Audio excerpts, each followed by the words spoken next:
In many urban areas of Texas, between 40 and 60% of the total water supply is used for landscape irrigation. Much of this water is used to maintain high water-demanding landscapes or applied inefficiently. Earth-kind water management offers landscaping techniques that conserve water and help protect the environment. This comprehensive approach to landscaping for water conservation incorporates 7 basic principles: planning and design, soil analysis, practical turf areas, appropriate plant selection, efficient irrigation, use of mulches, and appropriate maintenance. By incorporating these principles, you can help preserve our most precious natural resource, water. Water-conserving landscapes need not consist solely of cactus and rock. They can be green, cool landscapes full of beautiful plants maintained using water-efficient practices. The most important thing to remember is that the same green-style landscapes we're accustomed to can be achieved and still conserve water. Creating a water-efficient landscape begins with a well-thought-out landscape design. Sketch your yard with locations of existing structures, trees, shrubs, and grass areas. Then consider the landscape budget, appearance, function, maintenance, and water requirements. Local landscape architects, designers, nursery professionals, and county extension agents can help in this decision-making process. Implementing your landscape design can be done gradually over several years. To increase plant health and conserve water, add organic matter to the soil of shrub and flower beds. This increases the soil's ability to absorb and store water in a form available to the plant. As a rule of thumb, till in 4 inches of organic material, such as shredded pine bark, peat moss, or similar materials. For trees and grass areas, however, incorporating organic matter is usually not economically feasible or necessary. When considering a landscape's water requirement, it's important to note that turf grasses require more frequent watering and maintenance than most other landscape plants. Carefully select grass according to its intended use, planting location, and maintenance requirements. St. Augustine grass and Bermuda grass are most often used for lawns in Texas. Zoysiagrass, Buffalograss, and Centipedegrass are used less often, but offer much promise for landscape water conservation. Grasses available for use in Texas lawns vary significantly in water requirements.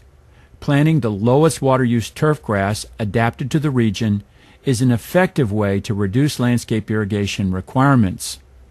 Achieving a significant reduction in water consumption and landscape maintenance may also involve reducing the size of water-sensitive lawns through the use of patios, decks, shrub beds, and ground covers. Also, when designing or evaluating turfgrass areas in the landscape, consider the ease or difficulty in watering the proposed area. Long, narrow areas and small, odd-shaped areas are difficult for any irrigation equipment to efficiently water.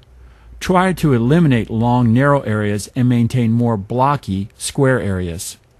Select trees, shrubs, and ground covers based on their adaptability to your region's soil and climate. Texas has an abundance of beautiful native plants which are naturally adapted to the state. Most of these plants have lower water demands, fewer pest problems, and less fertilizer needs than many non-adapted plants.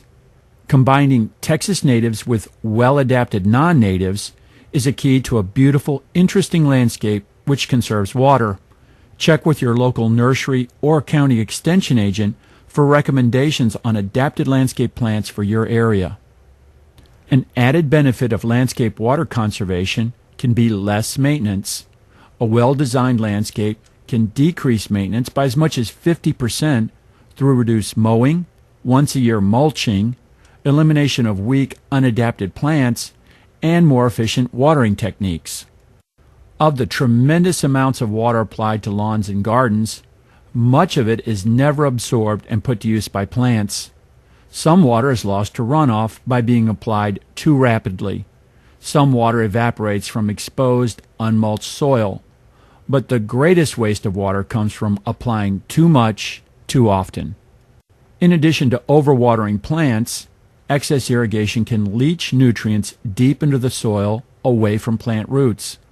This process also increases chances for polluting groundwater. Similarly, runoff caused by excessive irrigation can carry fertilizers and pesticides to streams and lakes. The waste or pollution of high-quality water through inefficient irrigation practices can be eliminated through proper watering techniques. Most lawns receive twice as much water as they require for a healthy appearance. The key to watering lawns is to apply the water infrequently yet thoroughly. This creates a deep, well-rooted lawn that efficiently uses water stored in the soil. To know when to water the lawn, simply observe the grass. Wilting and discoloration are signs of water stress. At the first sign of wilting, you have 24 to 48 hours to water before serious injury occurs. Apply 1 inch of water to the lawn as rapidly as possible without runoff. Watering only when needed and watering thoroughly produces a deep, well-rooted lawn which is more water efficient and drought enduring. All trees and shrubs need more frequent watering from planting time until becoming well-rooted, which may take 2 growing seasons. Once established, plants can then be weaned to tolerate less frequent watering. Proper weaning develops deep roots and makes the plants more drought enduring. As with lawns, water established trees, shrubs, and ground covers infrequently yet thoroughly. In the absence of rain, most trees and shrubs benefit from once a month thorough watering during the growing season.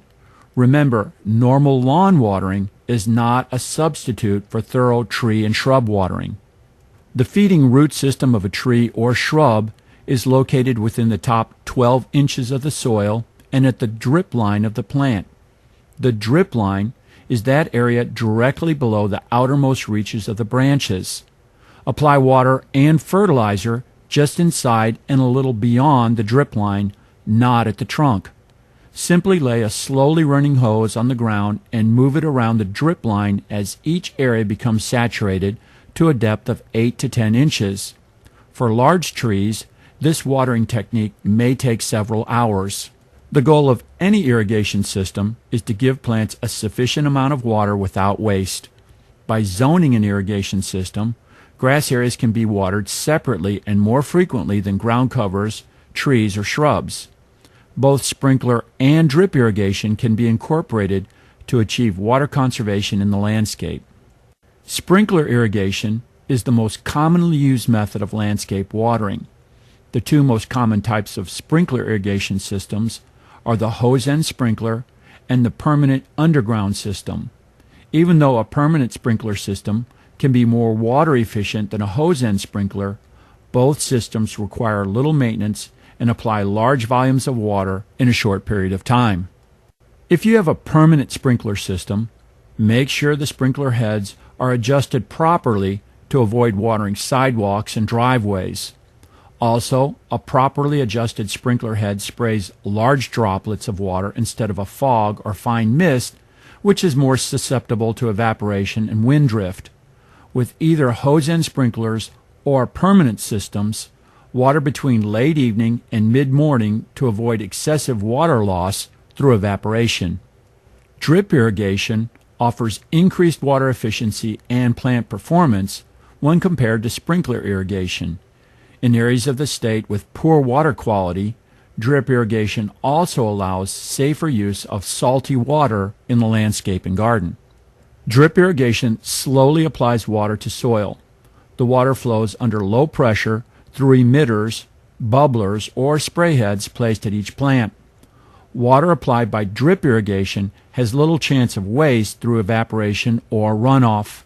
Seeking professional irrigation advice and experimenting with available drip irrigation products in small sections of the landscape are the best ways to become familiar with the many benefits of this watering technique. Mulch is a layer of non-living material covering the soil surface around plants. Mulches can be organic materials such as pine bark, compost, or wood chips, or inorganic materials such as lava rock, limestone, or permeable plastic. Use a mulch wherever possible. A good mulch conserves water by reducing moisture evaporation from the soil. Mulch also reduces weed populations, prevents soil compaction, and keeps soil temperatures more moderate. Mowing grass at the proper height conserves water. Mow St. Augustine grass and Buffalograss at 3 inches. For Bermuda grass, mow at 1 inch. For Centipedegrass and Zoysiagrass, mow at 2 inches. Mowing at these relatively tall heights allows the grass to develop a deeper, more water-efficient root system. Taller grass blades also act as a living mulch, shading the ground and reducing soil moisture evaporation. Finally, as the grass grows taller, it grows slower and matures, thus requiring less water and mowing. Applying fertilizer to the lawn at the proper time and in the proper amount can save time, effort, and money through reduced mowing and watering. Fertilizers also can be a major source of pollution of streams and groundwater if excessive amounts are applied. Fertilize the lawn once in the spring and again in the fall to produce a beautiful turf without excessive growth, which demands frequent watering. Use a slow-release form of nitrogen in the spring application and a quick-release form in the fall. Apply only 1 pound of actual nitrogen fertilizer per 1,000 square feet of lawn at one time. By using this fertilizer schedule, no other fertilizer is needed for most shrubs and trees in the lawn area. Other cultural practices that add to the efficient use of water by plants are periodic checks of the irrigation system, properly timed insect and disease control, and the elimination of water-demanding weeds. By following these guidelines and tips, you can proudly create your own earth-kind landscape. For each person in Texas, water must always be a vital concern. Water is a limited and fragile resource. The water used to irrigate landscapes is considered a luxury use of water by many people. Non-essential use of water implies a special responsibility to efficiently use the resource and protect its quality. Water conservation in the landscape doesn't mean planting a harsh cactus and rock garden. It means common sense landscaping to protect water quality and quantity. It also means following the principles of water conservation to ensure a healthy and sustainable environment. This concludes the training module on landscape water conservation. For more information, we invite you to visit our website at earthkind.tamu.edu.